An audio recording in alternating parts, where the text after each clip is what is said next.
Sastra channel நேயர்களுக்கு நமஸ்காரம். நவராத்திரி நம்மளை பார்த்து வந்தாச்சு. வந்துட்டே இருக்கு இல்லையா நவராத்திரி. நவராத்திரின்னு உடனே எல்லாருக்கும் ஒரு சந்தோஷம் தானே. அதுவும் லேடிஸ் எல்லாம் பார்த்தோம்னா ஷாப்பிங்க்கு போக ஆரம்பிச்சுட்டு இருப்பா. நவராத்திரி தாம்பூலத்துக்காக நிறைய பிளவுஸ் பீட் வாங்கணும், கிஃப்ட் ஐட்டம் வாங்கணும், நான் இந்த மாதிரி கிஃப்ட் கொடுக்கணும், இது போக நம்ம ஆத்துல கொலு வைக்கும் பொழுது இப்படி எல்லாம் அலங்காரம் பண்ணணும்னு சொல்லிட்டு பரபர பரபர பரபரன்னு ஏங்கிட்டே இருப்பா. இதுல பார்த்தோம்னா இந்த வருஷம் நவராத்திரி பார்த்தோம்னா வருகின்ற திங்கட்கிழமை, அதாவது 22/9/2025 அன்னைக்கு ஆரம்பிச்சு 1/10/2025 புதன்கிழமை சரஸ்வதி பூஜையோட முடிகிறது. மறுநாள் 2/10/2025 வியாழக்கிழமை அன்னைக்கு தான் விஜயதசமிங்கிறது வர்றது. இந்த வருஷம் பார்த்தோம்னா எப்பயும் போல இல்லாம 9 ராத்திரிகளாக இல்லாம தசராத்திரியாகவே 10 நாட்களாகவே திங்கட்கிழமை அன்னைக்கு ஆரம்பிச்சு திங்களோட திங்கள் 8, செவ்வாய் 9, புதன் 10ன்னு சொல்லிட்டு 10வது நாள் அன்னைக்கு தான் நமக்கு சரஸ்வதி பூஜைங்கிறதே வர்றது. 11வது அன்னைக்கு தான் நமக்கு விஜயதசமி அப்படிங்கிறதே வர்றது. இதுல இந்த வருஷம் நம்ம என்ன ஸ்பெஷலா பார்க்க போறோம் அப்படின்னு சொன்னா நட்சத்திர நவராத்திரி அப்படிங்கிற ஒரு கான்செப்டை தான் பார்க்க போறோம்.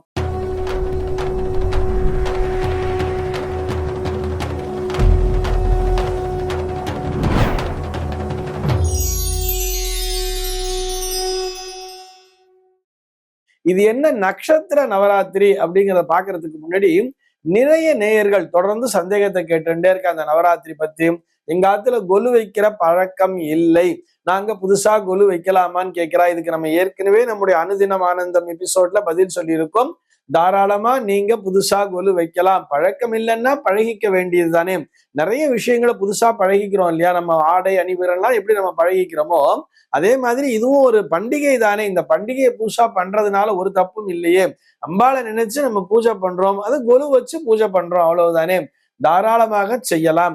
அதே மாதிரி இன்னொரு சில பேர் என்ன கேட்கிறான்னு பார்த்தோம்னா, இந்த வருஷம் நாங்க ஆரம்பிச்சிடுறோம், அடுத்த வருஷம் எங்களால செய்ய முடியாம ஏதோ ஒரு ஆப்ஷன் தடைப்படுறது. என் பொண்ணு அமெரிக்கால இருக்கா, அவளுக்கு அடுத்த வருஷம் டெலிவரி ஆகும், நான் அங்க போய் இருப்பேன், இந்த வருஷம் நான் இங்க கொலு வச்சிடுறேன் ஆத்துல, திரும்ப நான் பொம்மை எல்லாம் அங்க எடுத்துட்டு போக முடியாது, அடுத்த வருஷம் பொம்மை எல்லாம் சும்மா தூங்குமே, பரவாயில்லையான்னு சொன்னா அதை பத்திலாம் ஒன்றும் கவலையே இல்லையே. தாராளமாக நம்மளால நமக்கு தவிர்க்க முடியாத காரணங்களால் நம்ம வெளியூர் போயாகணும்னு சொன்னா, வெளிநாடு போய் தான் ஆகணும்னு சொன்னா அதனால ஒன்றும் தப்பே இல்லை. இந்த வருஷம் நம்ம கொலு வச்சுட்டு அடுத்த வருஷம் வைக்காம விடுறதுனால ஒரு தோஷம் வந்துட போறது இல்லை. ஆனா வேணும்னே வைக்காம இருக்கக்கூடாது அல்லவா. தொடர்ந்து நம்ம அம்பிகை ஆராதனை பண்ணணும்னு சொன்னா நமக்கு அதுக்கான வாய்ப்புகள் இருக்குன்னு சொன்னா நம்ம இந்த வருஷம் கொலு வைக்கிற மாதிரி ஒவ்வொரு வருஷமுமே நம்ம கொலு வச்சுட்டே வரணும். அதற்கு எந்த தடையும் இல்லாமல் அம்பிகை நமக்கு அருள் புரிய வேண்டும்ங்கிற பிரார்த்தனையை முன் வச்சு பண்ணுங்க. இன்னும் ஒரு சில பேர் என்ன தெரியுமா சந்தேகம் கேட்கிறா, இது இந்த சிவராத்திரி மாதிரி நவராத்திரிலையும் நம்ம ராத்திரில கண்ணு முழிச்சுட்டு இருக்கணுமா மாமா அப்படிங்கிற மாதிரி கேட்கிறா. என்ன 9 நாள் ராத்திரில கண்ணு முழிச்சுட்டு பகல் ஃபுல்லா தூக்கிட்டு இருக்கிறதா? தப்பு தானே. அப்படி எல்லாம் சொல்லலையே. நவராத்திரின்னு சொன்னா ராத்திரி எல்லாம் கண்ணு முழிச்சுட்டு இருக்கணுங்கிற மாதிரி எந்த சாஸ்திரமும் சொல்லல.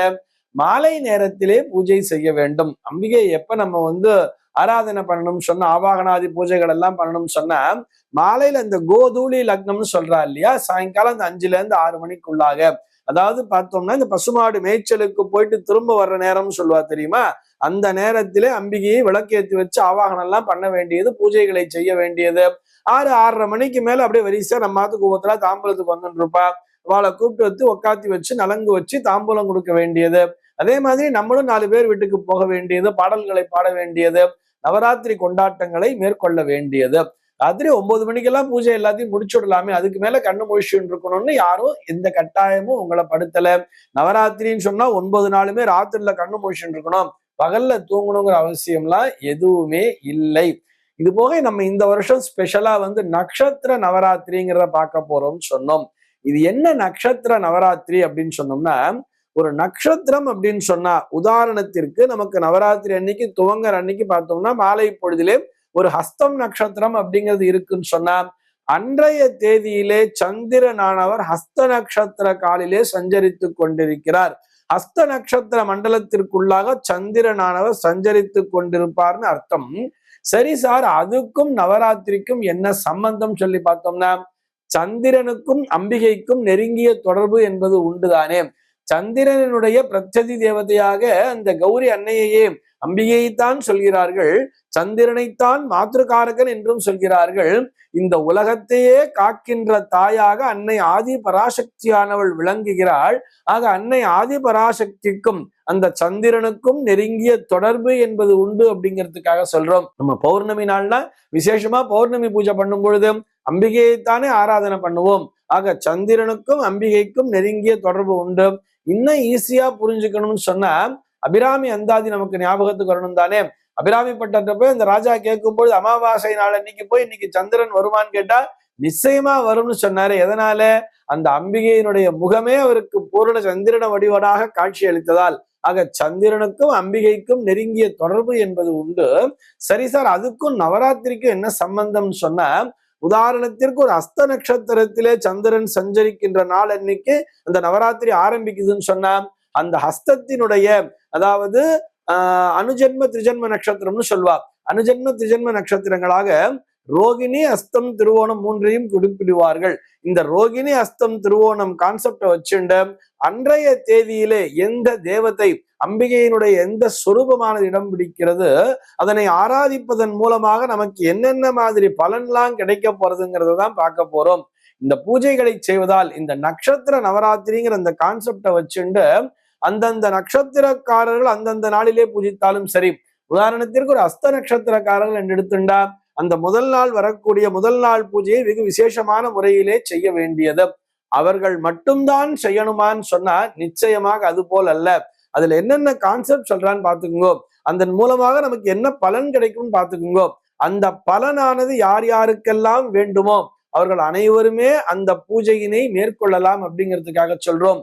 பொதுவா சொல்லணும்னு சொன்னா இந்த 10 நாட்களுமே அழகாக இந்த குறிப்பிடுறோம்ல, இந்த நட்சத்திர நவராத்திரிங்கிற கான்செப்டை வச்சுண்டு அன்னைக்கு எந்த தேவதைங்கிறது பிரதானமான இடத்தினை பிடிக்கிறாள், அந்த தேவதைக்குரிய மந்திரங்கள் என்ன, அதற்குரிய ஆராதனை நைவேத்தியம் என்ன அப்படிங்கிறதெல்லாம் பார்த்துட்டு அந்த நைவேத்தியத்தை பண்ணி அந்த மந்திரத்தை சொல்லி பூஜித்து நம்ம ஒரு சுமங்கலி பெண்களுக்கும் கன்னியா பெண்களுக்கும் தாம்பூலம் கொடுத்து அந்த பிரசாதத்தை நாமும் ஸ்வீகரணம் செய்யும் பொழுது எல்லா விதமான குறைகளும் நீங்கி சகல சௌபாகியங்களும் பெறுவோம் அப்படிங்கிறதுக்காக சொல்றோம்.